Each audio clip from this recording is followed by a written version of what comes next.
Hey guys, I'm with the WLTOYS 10428 again, and I ordered some oil-filled shocks, and they were labeled and sold as 10428. But when they came in yesterday, they were the shocks that fit the 12428, the really popular 12 scale version of this. And I was kind of bummed out because they were like after I paid for shipping and everything, they were like $30, and none of them fit this thing, so it really sucked. But I guess I can use them on my 12 scale because I do have the 12 scale version of this.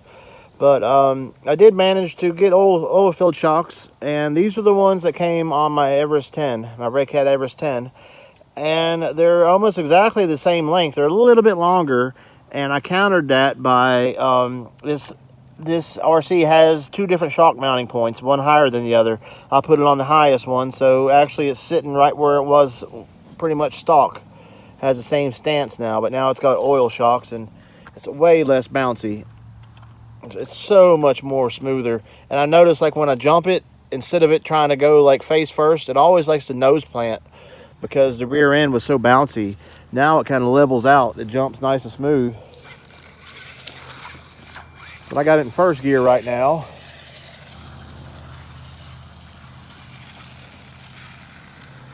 And it's just a whole lot smoother altogether.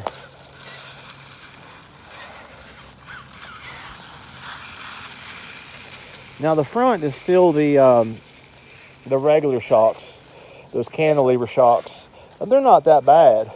It was always the just like the 12 scale version of this, the back two shocks are always too springy. So it needs oil-filled shocks. It definitely helps it out a whole lot. Let me put it in high gear.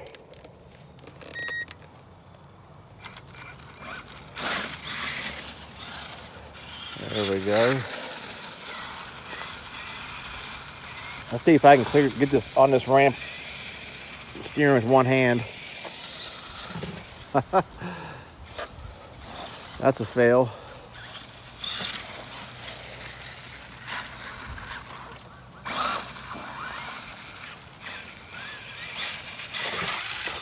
There we go. The ramp's just so narrow. This is like a 16 scale RC ramp.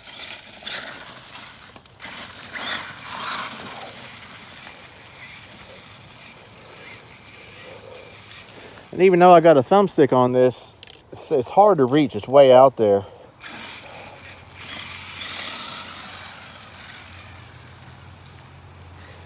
The thumbstick on this thing is just like a suggestion instead of a full working thumbstick. I can just barely reach it.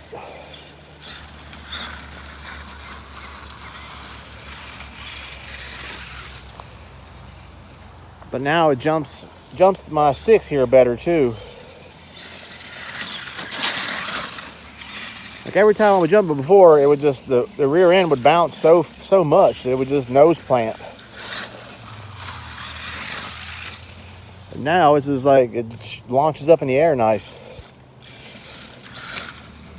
It makes a world of difference having some oil-filled shocks. And I've had these E10 shocks for several years now, and they've been in my storage box. And man, I opened them up and the oil has not even leaked a drop. They were still completely full. And that's a testament to how well that those things were sealed. Just laying there on their sides for years. I couldn't believe it.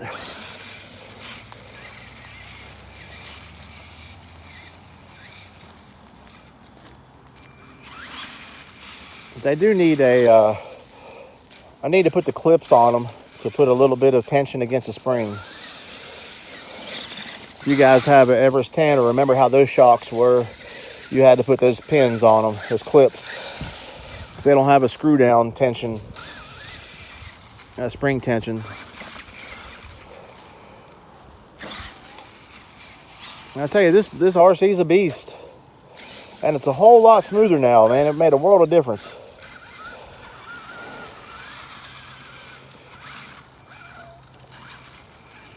And it's got stronger shocks now. It has a better takeoff speed too. Like before, it would just like right when I would gun it, you would lose a whole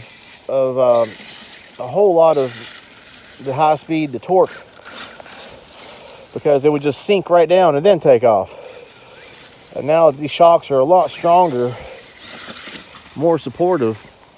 I can gun it now, and I just got a whole lot more punch. A whole lot more punch on takeoff. It's pretty awesome.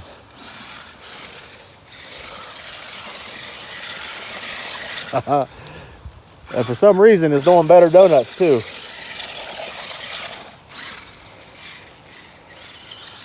I'm thinking that's because these shocks support the rear end a lot better. Whole lot better suspension. Look at that.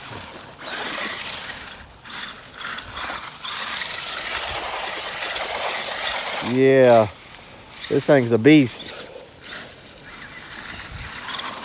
It is slowly becoming one of my favorite new trail trucks.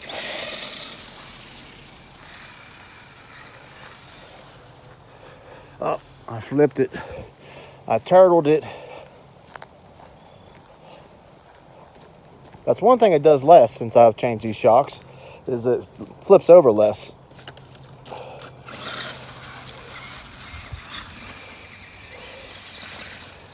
Having that support on the rear end suspension, man, that makes a world of difference.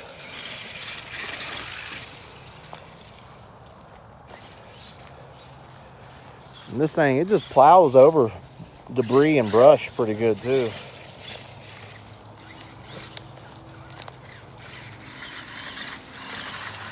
Having that rear lock diff, man, that's awesome.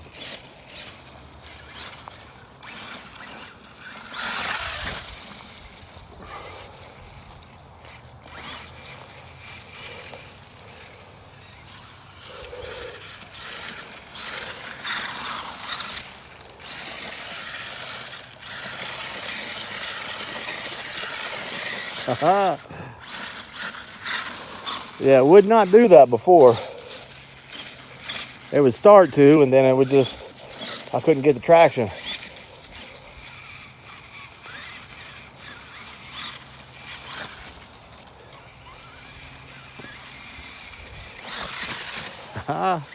This thing just hops over stuff. I like it.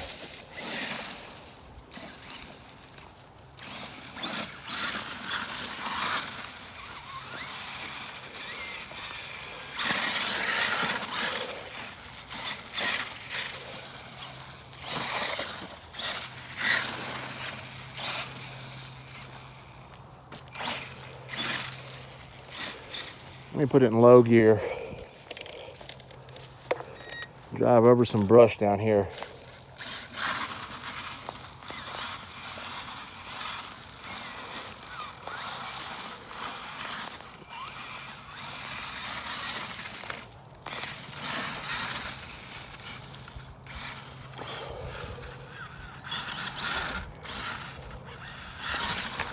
There we go.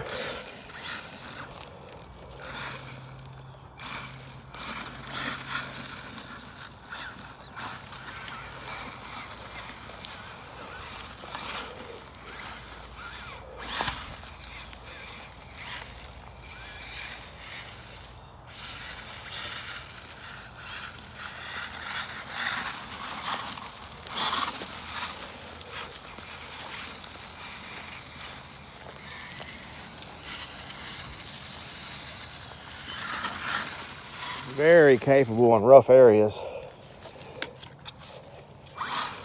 Actually, these tires work really well. I've been breaking them in slowly over the past two or 3 days since I've had this. All right, guys, let me know your thoughts on this, on the shocks. And if you got one, yeah, definitely. If you have extra spare shocks like from your Everest 10 like I did, man, it's excellent on this. But as always, guys, hit me up with a like, and thanks with everything.